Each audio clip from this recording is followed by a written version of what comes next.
সাধন ভজনযোগ্য দেহ পেয়ে যদি সাধন ভজন না হয়, এই মানব কুলে সে তুমি যাই করো না কেন, মানব কুলে জন্ম নিয়ে যদি ভক্ত সঙ্গ সাধু সঙ্গ করতে না পারো, মানব কুলে জন্ম নিয়ে একদিনের জন্য যদি হাগর বলে কাঁদতে না পারো, তাহলে তোমার জন্মটাই বৃথা, জন্মটাই বিফল হবে। তাই তো আজ আমার গৌরাঙ্গ মহাপ্রভু, নবদ্বীপ চন্দ্র গৌরাঙ্গ মহাপ্রভুর ভাবটা কেমন না শাস্ত্র বলছে, বলে আজ কি নবদ্বীপ চন্দ্র, আজ কি নবদ্বীপ চন্দ্র, আজ কি নবদ্বীপ চন্দ্র, আজ কি নবদ্বীপ চন্দ্র, কামিনী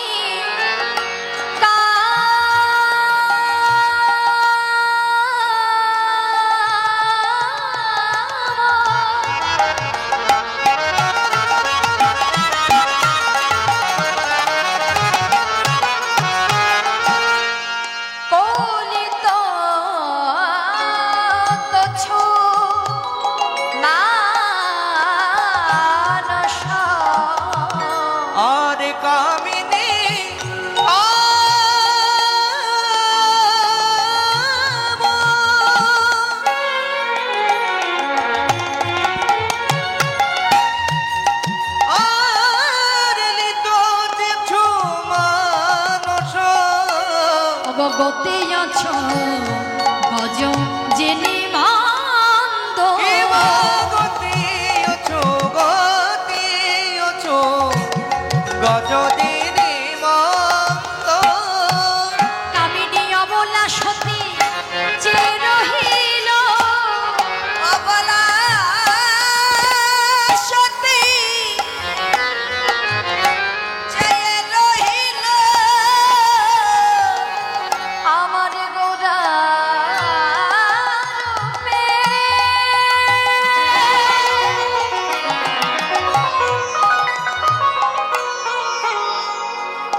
গৌরবে নয়ন দিয়ে কামিনী অবলা সতী যে রহিল, কাম ভুলে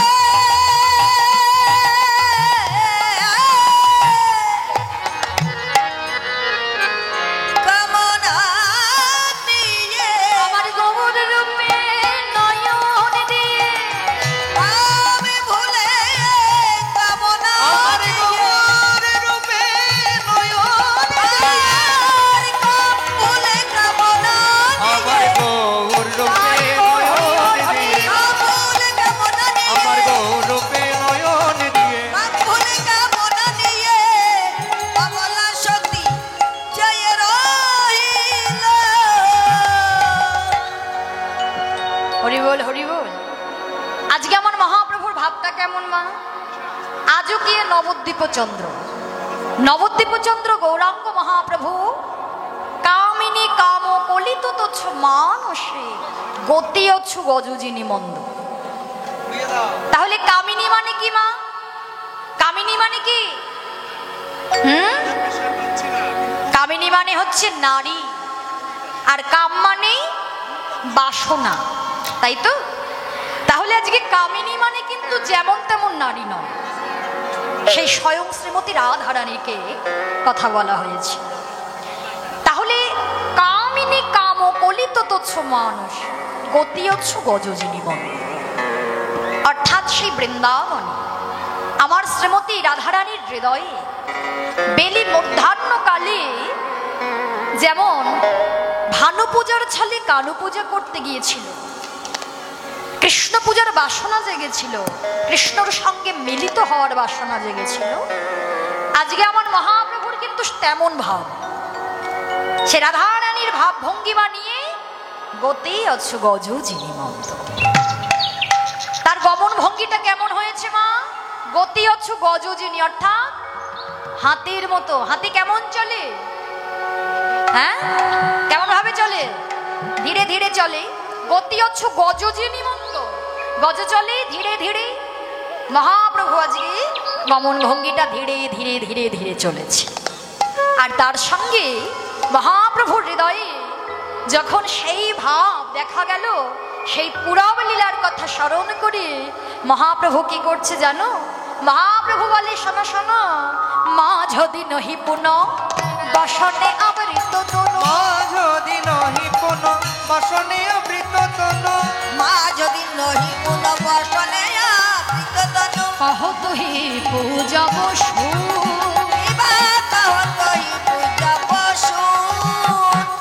কম্প পুলক ঘাম সরভঙ্গ আরে কম্প পুলক ঘাম সরভঙ্গ অনুপম, নয়ন হে জলে পরিপূর্ণ। এমা নয়ন হে জলে পরিপূর্ণ। তাহলে মহাপ্রভুর ভাবটা কেমন? হঠাৎ করে একটা বসন পরিধান করলেন, নূতন বসন। নূতন বসন পরিধান করে বললেন, শোনো, আমি সূর্য পূজা করতে যাব। তাহলে বলছে, শোনো, আমি সূর্য পূজা করতে যাব। আর যেই এই কথাটা বললেন, রাধা ভাবে আবিষ্ট হলেন। আর যখন ভাবের বিকার ঘটে, অষ্টসাত্ত্বিক ভাবের লক্ষণ দেখা যায়, তাই না বাবা? মহাপ্রভু যখন কৃষ্ণ ভাবে বিভাবিত হয়, যখন রাধা ভাবে বিভাবিত হয়, ভক্ত ভাবে বিভাবিত হয়, অষ্টসাত্ত্বিক ভাবের লক্ষণ দেখা যায়। স্তম্ভ সেদ রোমাঞ্চ সরভঙ্গশ্চ বেপথুর কৈবারণম অশ্রু প্রলয় ইত্যষ্ট সাত্ত্বিক মাতা। তাহলে এই হচ্ছে অষ্টসাত্ত্বিক ভাব। এই ৮ প্রকার ভাবের লক্ষণ দেখা যায় মহাপ্রভুর সর্বাঙ্গে। তা আমাদেরও দেখবেন বাবা, অষ্টসাত্ত্বিক ভাবের লক্ষণের মধ্যে কখনো কখনো দেখবেন যারা প্রকৃত শ্রোতা, প্রকৃত ভক্ত, হরিকথা কৃষ্ণ কথা শুনতে শুনতে হঠাৎ করে হৃদয়টা দুলে ওঠে, কম্পিত হয়, তাই না? হয়তো যাদের যাদের হয় তারা কিন্তু বড় ভাগ্যবান। কেন? এত সুন্দর কৃষ্ণ কথা শ্রবণ করতে করতে ওই হৃদয় যে কম্পিত হলো, এটা হচ্ছে অষ্টসাত্ত্বিক ভাবের একটি লক্ষণ। আবার দেখবেন কখনো কখনো শ্রবণ করতে করতে গায়ের পশমগুলো খাড়া হয়ে যায়, হয় না বাবা? যাদের হয় তাদের হচ্ছে অষ্টসাত্ত্বিক ভাবের লক্ষণ। আবার দেখবেন কেউ কেউ কাঁদে কৃষ্ণ কথা হরি কথা শ্রবণ করে, এটাও হচ্ছে অষ্টসাত্ত্বিক ভাবের লক্ষণ। তবে মহাপ্রভুর ক্রন্দনের মতো নয়। মহাপ্রভু যেভাবে কাঁদতো ওইভাবে কেউ আমরা কাঁদতে পারি না। চরিতামৃতে বর্ণনা আছে, মহাপ্রভু এমন ভাবে কাঁদতো কৃষ্ণ কৃষ্ণ বলে, ওই কান্না গিয়ে ভক্তদেরকে স্নান করিয়ে দিত, ভিজিয়ে দিত। তাহলে কেমন ভাবে কাঁদতো বাবা? অমন ভাবে আমরা কেউ কাঁদতে পারবো না। তাই মহাপ্রভু অষ্টসাত্ত্বিক ভাবের বিকার দেখা গেল। আর ভক্তগণকে সঙ্গে লয়ে হা কৃষ্ণ কৃষ্ণ, কৃষ্ণ নাম পূর্ণ উচ্চারণ হয় না, মুখে বলে হা কৃ, কৃষ্ণ নাম উচ্চারণ হয় না। আর ভক্তগণ হরি বল হরি বল হরি বল বলে জয়ধ্বনি করতে লাগলেন মহাপ্রভুর সেই ভাব দেখে। নিতাই গৌর হরি বল। মহাপ্রভুর যে ভাবের লক্ষণ দেখা গেল, ভক্তগণ হরি বল বলছে কেন? হরি নাম কৃষ্ণ নাম ছাড়া আমাদের মতো জীবের গতি নাই। তাই ভক্তগণ সবাই হরি বল বলছে। তাহলে চলুন মা, আমাদেরও যেহেতু নাম ছাড়া গতি নাই, তাহলে আমরাও সকলে দুটো বাহু উত্তোলন করে সবাই আমরা বলবো প্রেমানন্দে মেতে হরি বল,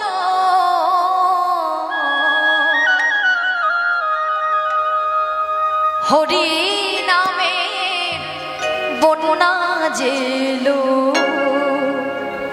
প্রেমানন্দে মেতে হরি বলো, হরি বল জেলো, প্রেমানন্দে মেতে হরি বলো, হরি নামের বন্যা জেলো, প্রেমানন্দে মেতে হরি বল, হরি নামের বন্যা জেলো, নন্দে মেতে হরি বলো, হরি নামের বন্যা জেলো। এমন বন্যা দেখি নাই মানুষ শুকনাতে তলায়, বন্যা দেখি নাই মানুষ শুকনাতে তলায়, বন্যা দেখি নাই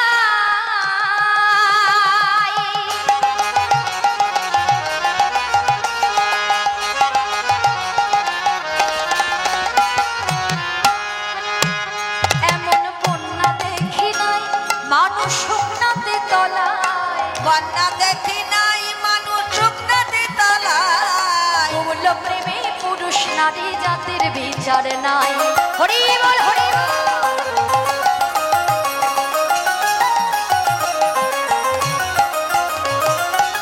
বলে হরিদাস হরি বল বলে রে হরিদাস, হরি বল বলে রে হরিদাস।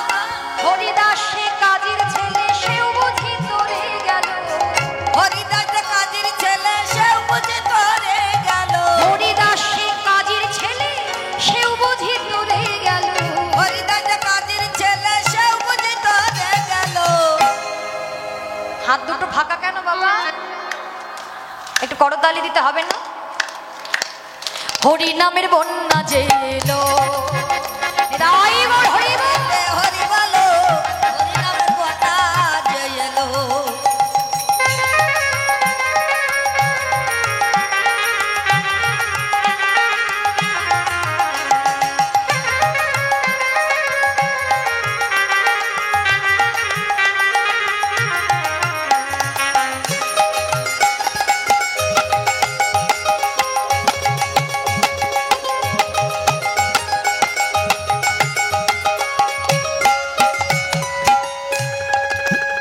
তোমরা হরি বল বলি ভাসো নামো সেই জলে। হরি বল বলে তোমরা নামো সেই জলে। হরি বল বলি তোমরা নামো সেই জলে। হরি বল বলে তোমরা নামো সেই জলে। ডুবলো যে জন পেল রতন সন্তোষ তাই বলে।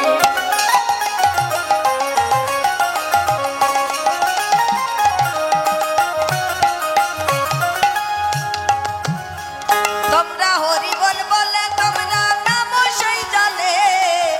ডুবলো রতন বলে সন্তোষ তাই বলে।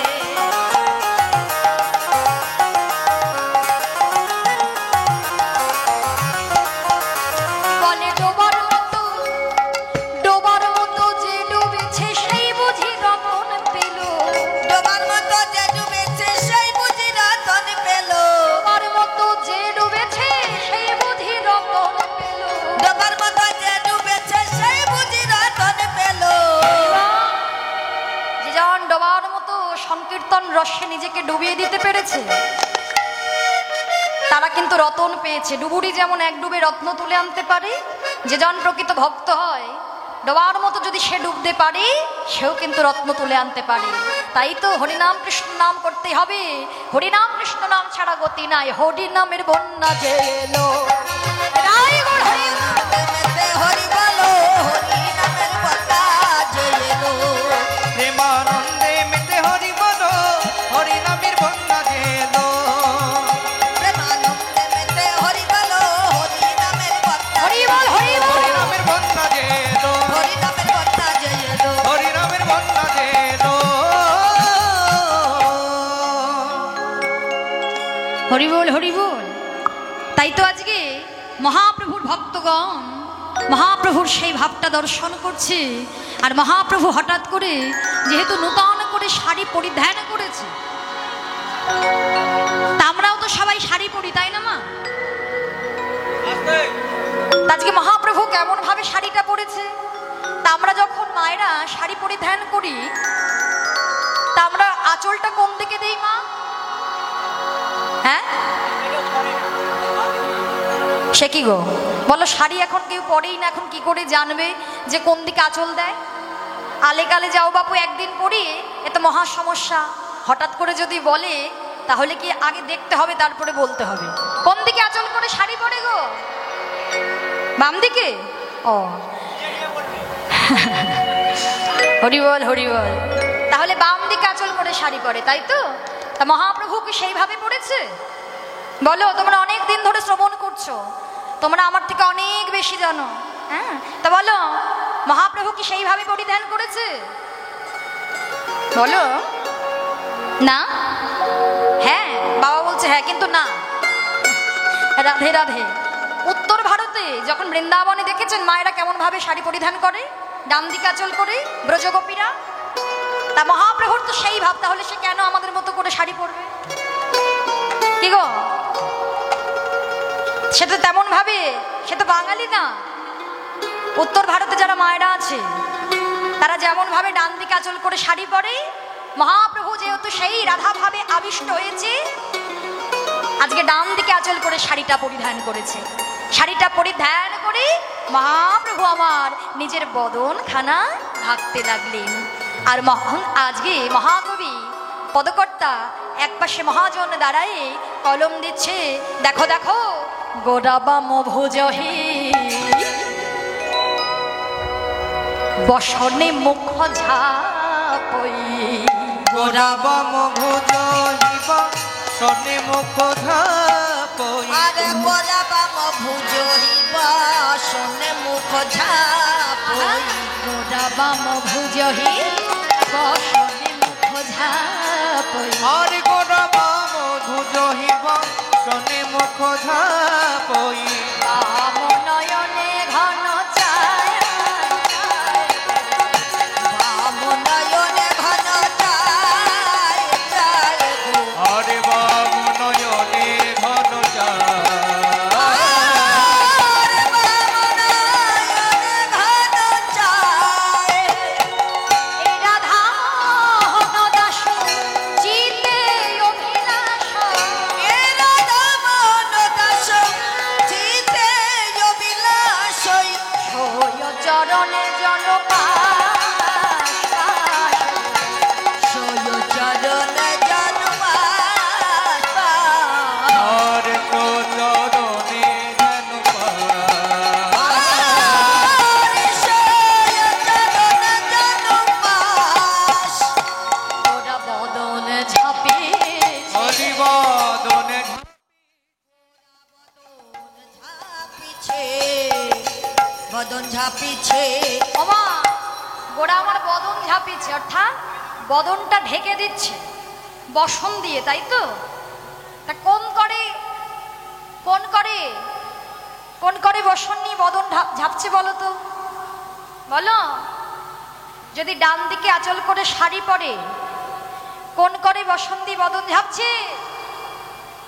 বাম করে তো, বাম করে বসন লয়ে বদন ঝাঁপিছে। ও গো বাম করে বসন লইয়ে বদন ঝাঁপিছে। ও গো বাম করে বসন লইয়ে বদন ঝাঁপিছে। বলি যাইরে লীলার বলি হারি বদন ঝাঁপিছে। বলি যাই রে দিদার বলিহারি বদনে ঝাঁপিছে। বলি যাইরে লীলার বলি হারি বদন ঝাঁপিছে। হরি বল। বলি যাই রে দিদার বলিহারি বদনে বাণী। বলি যাই রে লীলার বলি হারি বদন ঝাঁপিছে। বলি যাই রে লীলার সবাই বলিহারি। বদন ভরে একবার বলুন হরি। বলি যাই রে লীলার বলিহারি। বদন ভরে বলুন বলি হরি। যাই রে লীলার বলিহারি গোরা বদনে ঝাঁপিছে। সয় চরণে জন